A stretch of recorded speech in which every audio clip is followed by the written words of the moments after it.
ગુજરાતી ભાષામાં ખંડ કાવ્યનું જેમણે ખેડાણ કર્યું, કાવ્યનું એ સ્વરૂપ છે ખંડ કાવ્ય, અને એની અંદર એક સરસ પ્રસંગ જોડાયેલો હોય, એમાં ખેડાય તો એનું જે સર્વોચ્ચ શિખર છે એનું નામ છે કાંત. મણિશંકર રત્નજી ભટ્ટ.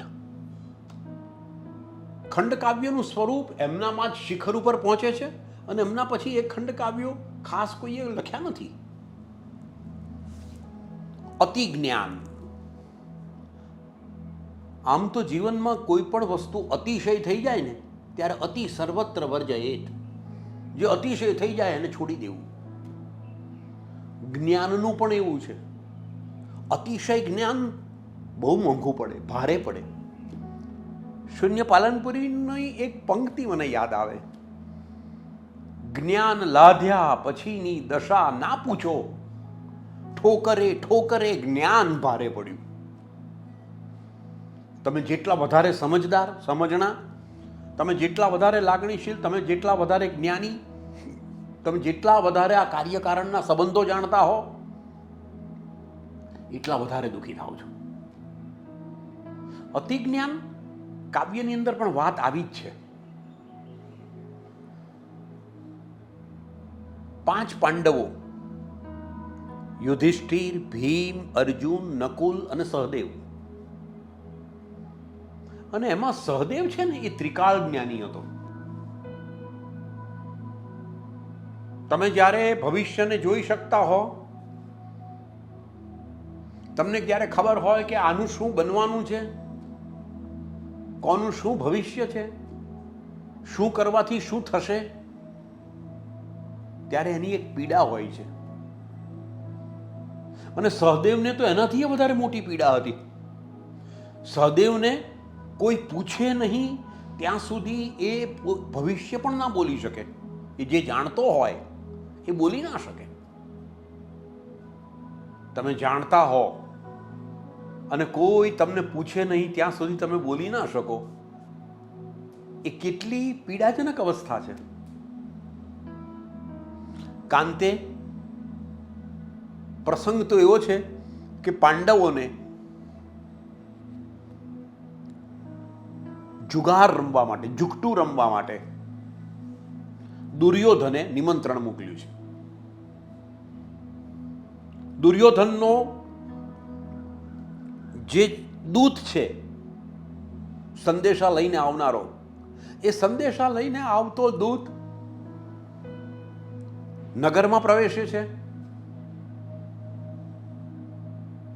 આ તો નગરમાં પ્રવેશે છે ત્યારથી સહદેવ જે ત્રિકાળ જ્ઞાની છે, જે જ્યોતિષી છે, એને તો ખબર છે કે આ હવે શું બનવા જઈ રહ્યું છે, આ શું બનવાનું છે.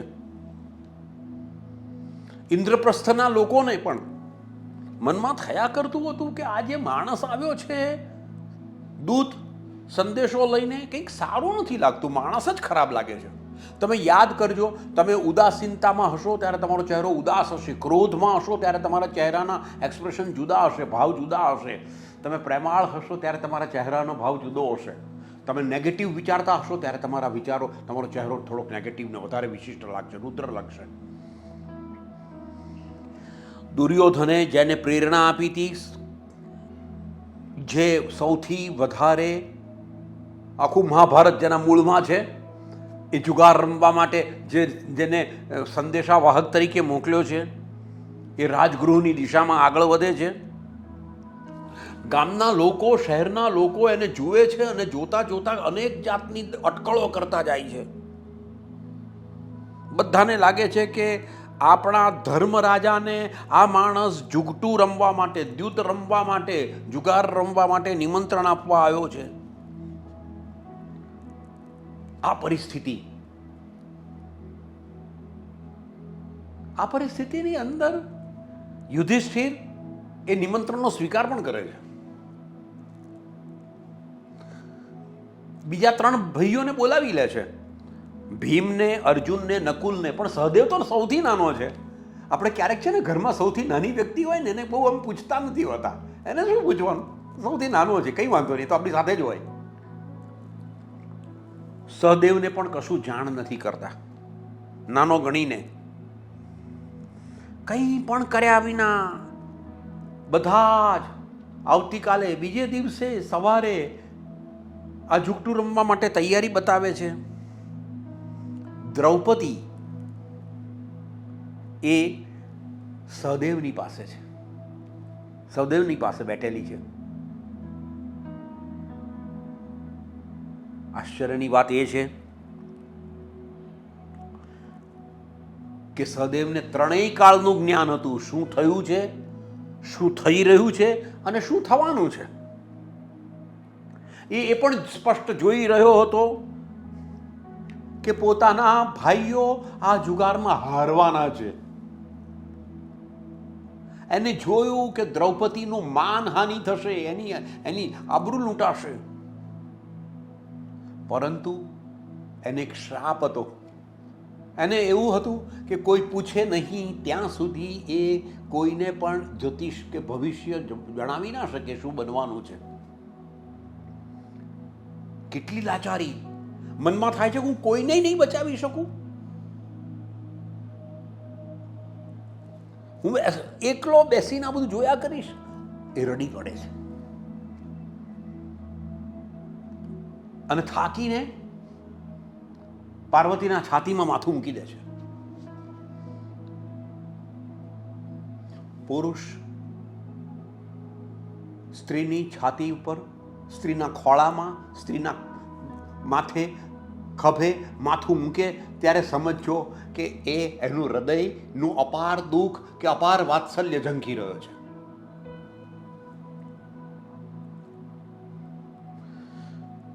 પણ એ બીજી જ પળે પોતાનું માથું પાછું લઈ લે છે કે હું કયા અધિકારથી આને સ્પર્શ કરું.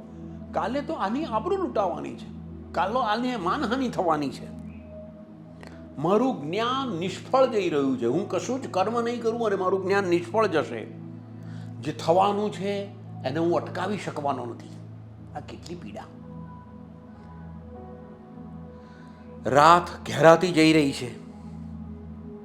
અસહ્ય પીડાની અંદર માથું ફાટ થઈ રહ્યું છે. કશું જ ઉપાય દેખાતો નથી.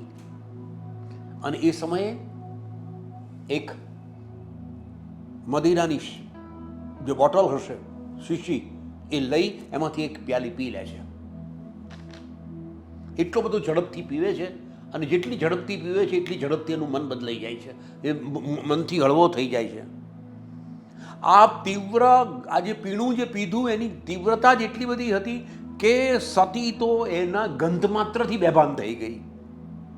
અને પેલો જ્યોતિષી પ્યાલીને છાતી પાસે વળગાડી અને સૂઈ જાય છે. બસ આ અતિ જ્ઞાનનો કથા વસ્તુ છે. ગુજરાતી ભાષાના થોડાક અમર કાવ્યો, વિશિષ્ટ કાવ્યો, યાદગાર કાવ્યો જે કહેવાય એમાંનું આ કાવ્ય છે અતિ જ્ઞાન.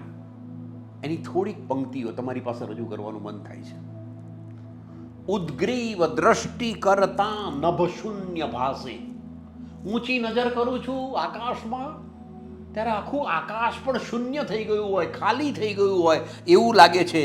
ઝાંખી દિશા પણ જણાય અનિષ્ટ પાસે. દિશાઓ પણ બધી ઝાંખી દેખાય છે, જાણે કશુંક અનિષ્ટ બનવાનું છે, કંઈક અનિષ્ટ પાસે આવી રહ્યું છે એવું લાગે છે. જામી ગઈ તરત ઘોર કરાલ રાત. અંધારી રાત જામી રહી છે. લાગી બધે પ્રસરવા પૂરમાં હી વાત. આખા પૂરમાં, આખા નગરની અંદર વાત પ્રસરવા લાગી છે. ઇન્દ્રપ્રસ્થ જનો આજે વિચાર કરતા હતા. ઇન્દ્રપ્રસ્થ જનો આજે વિચાર કરતા હતા. એક બાબતને માટે શંકા સૌ ધરતા હતા. દુર્યોધન પ્રેષિત દૂત એક દેખાવમાં ઘાતક દુષ્ટ છેક. જતો હતો અંધ થતી દિશામાં. દિશાઓ બુઝાઈ રહી હતી, દિશાઓ અંધારામાં ક્યાંક ઓગળી રહી હતી. સુગુપ્ત રાજગૃહની દિશામાં, રાજમહેલની દિશામાં એ જે સેવક હતો એ જઈ રહ્યો હતો. શાને આવ્યો હશે તેની કલ્પનાઓ ચલાવતા, ભય સંદેહ દર્શાવી શિર કોઈ હલાવતા. કોઈ માથું હલાવતું હતું કે ના કંઈક જુદું થઈ રહ્યું છે, આ કંઈક જુદું બનવાનું છે. નિગૂઢ શંકા પૂરવાસીઓની, નિગૂઢ શંકા પૂરવાસીઓની આ જરાય નિષ્કારણ તો નહોતી હા. કરેલ આમંત્રણ ધર્મરાજને રમાડવા દુષ્ટ દ્યુત અનિષ્ટ ભાજને. ધર્મરાજાને, ધર્મરાજ એટલે યુધિષ્ઠિરને આ દ્યુત રમવા માટે, જુગાર રમવા માટે નિમંત્રણ મોકલાવ્યું હતું. ત્રિકાળ, આ પંક્તિની અંદર જ્યાં જ્યાં મને ખૂબ ગમેલી પંક્તિઓ જેની વાત કરું તો હા કહી રજા આપી યશસ્વી જ્યેષ્ઠ પાંડવે. સૌથી મોટા હા કહી રજા આપી યશસ્વી જ્યેષ્ઠ પાંડવે. બોલાવ્યા ત્રણ બંધુને મળવાને પછી હવે શિશુ સમાન ગણી સહદેવને. ખબર આ કંઈએ ન કર્યા હતા અવર સર્વ ગયા નૃપની કને. પરમ દુખિત અંતરમાં થતા. બીજા ભાઈઓ દુઃખી તો થઈ ગયેલા હતા કે આવું ક્યાં નિમંત્રણ સ્વીકાર્યું. કનિષ્ઠ દ્રૌપદી સાથે પોતાના વાસમાં હતો. સહદેવ એ પોતાના વાસમાં હતો. સતી ખેદ હતી જ્યોતિ વદને વધતો જતો. એને ખ્યાલ આવ્યો કે સહદેવના ચહેરા ઉપર ઉદાસી ઘૂંટાઈ રહી છે, વધી રહી છે. ત્રિકાળનું જ્ઞાન હતું કુમારને, નજીક આંખે નિરખે થનારને. જે કંઈ બનવાનું હતું એ સગી આંખે જોઈ રહ્યો હતો કે કાલે શું બનવાનું છે. આપણે ઘણી બધી વાર છે ને જ્યોતિષીઓ પાસે દોડી જઈએ છીએ કે મારા જીવનમાં શું બનવાનું છે, પણ ક્યાંક મિત્રો ક્યારેક ભવિષ્યમાં શું બનવાનું છે એ ન જાણવામાં વધારે સારું હોય છે.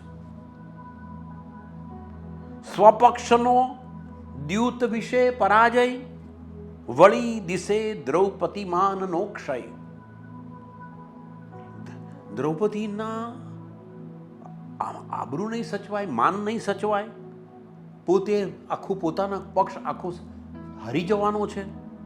જાણે બધું તથાપી કંઈ કહેવાની રજા નહીં. શમાવી ન શકે તેથી મૂંઝાય મનની મહી. મનમાં અને મનમાં આ મૂંઝાયા કરે છે. મને લાગે છે અતિજ્ઞાન કાવ્ય નહીં શકું હાય બચાવી કોઈને. ઘરના વડીલો, ઘરના સમજુ માણસો આપણા આ સંસારમાં આજે પણ ચૂપચાપ દ્રષ્ટા બની અને જે કંઈ બનતું હોય છે એ જોયા કરતા હોય છે. નહીં શકું હાય બચાવી કોઈને. અશક્ત જેવો રહું બેસી રોઈને. ખરે દિશે દુઃખદ શાપ આ મને. નિહાળું છું ભૂત ભવિષ્ય જે કને. મને તો અત્યારે શ્રાપ લાગી ગયો છે. હું ભવિષ્ય જાણું એનું વરદાન હતું, પણ ભવિષ્ય વરદાન, પ્રત્યેક સુખને પોતાનું દુઃખ હોય છે, પ્રત્યેક દુઃખને પોતાનું સુખ હોય છે.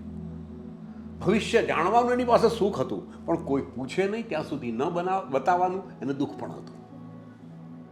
હા ઠીક કૃતજ્ઞ હું આમ મૌન ધરી રહું. આવતું વાદળું દેખી મુખથી ન કશું કહું.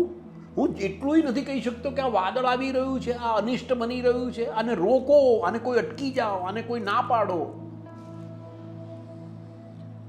વિચારતા નેત્ર જલે ભરાય છે, શરીરનું ચેતન ત્યાં હરાય છે.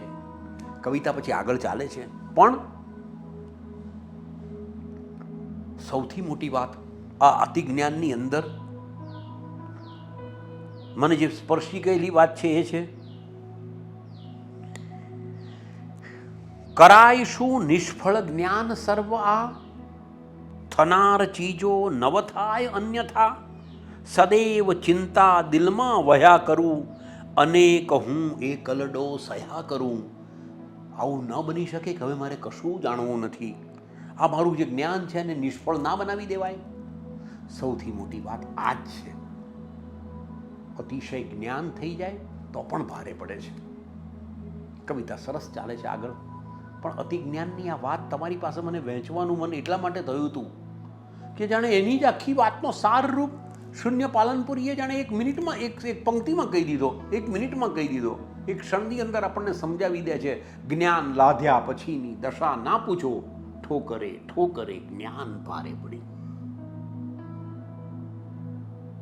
ભવિષ્યનું જ્ઞાન અને ન બોલી શકવાનો શ્રાપ, કોઈ પૂછે નહીં ત્યાં સુધી ન બતાવી શકવાનો શ્રાપ માણસને કેટલા મનોમંથનમાં, કેવા દુઃખમાં સરકાવી દે છે.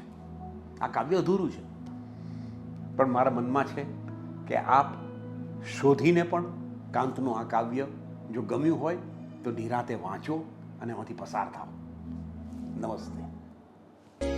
મિત્રો, મને નિયમિત સાંભળતા રહેવા માટે તમે મારી ચેનલને સબસ્ક્રાઈબ કરો, લાઈક કરો અને તમારા અનુભવો પણ આ વિષયના હોય ને તો શેર કરો, કોમેન્ટ કરો મને. નમસ્તે.